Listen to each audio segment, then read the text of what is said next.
سرکار واحد صاحب بھی اس کے اوپر فرماتے ہیں کہ الف اللہ دی رمز انوکھی عقلاں نال نہ ملدا، عقلاں والا مرد وچارا نہ محرم منزل دا، اللہ نیڑے ہوندا اے جد سجدہ ہووے دل دا، واصف یار اللہ نو لبنا کم نہیں عاقل دا۔ یہ عقل جو ہے نا، یہ وہ آپ کو سم ٹائم جو ہے نا وہ حدود اور قیود جو ہے نا وہ قید نہیں کرنے دیتی، اور جو اصل علم ہے جیسے سرکار نے ایک جگہ فرمایا کہ عقل کی جو انتہا ہے وہ حیرت ہے، یہ ہے آپ کی ٹوٹل عقل، کہ مقام حیرت ہے جہاں پہ عقل معاف ہو گئی ہے، اور آپ نے فرمایا کہ جہاں پہ مقام حیرت ہے اصل علم کی ابتدا اس کے بعد ہے،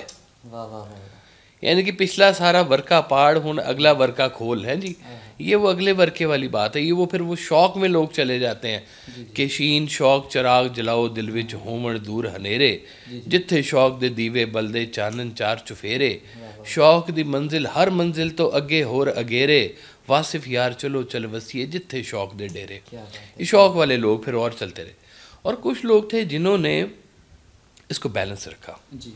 کہ جنہوں نے شریعت بھی رکھی ساتھ میں، جنہوں نے شوق بھی رکھا، متوازن لے کے زندگی کو چلے۔ ہمارے لیے بھی یہی ہے فارمولہ کہ ہم اس شوق کو اور اس توازن کو برقرار رکھیں۔ ہم لوگ وہ لوگ ہیں جو تھوڑے سے پھنسے ہوئے لوگ ہیں، ہم لوگوں کو بریڈ اینڈ بٹر کی فکر ہوتی ہے، صبح ہم لوگوں نے بچوں کی فیسیں جمع کروانی ہوتی ہے، معاملات یہ وہ فلانٹنگ اس طرح سے، لیکن بہرحال سب کچھ ہے اللہ کے حوالے ہی ہے۔ تو متوازن زندگی کے لیے یہ دونوں چیزیں آپ کو شوق،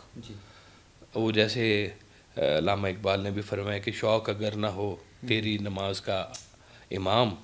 تیرا سجود بھی حجاب تیرا قیام بھی حجاب، کہ یہ حجاب ہے اگر آپ میں شوق نہیں چھپا ہوا۔ تو یہ پھر اولیاء اللہ اور بزرگوں نے اور سرکار واحد صاحب نے بھی جو فوکس کروایا ان ساری باتوں کے اوپر، وہ فوکس یہ کروایا کہ آپ نے یہ دونوں چیزیں ملا کے چلنی ہیں،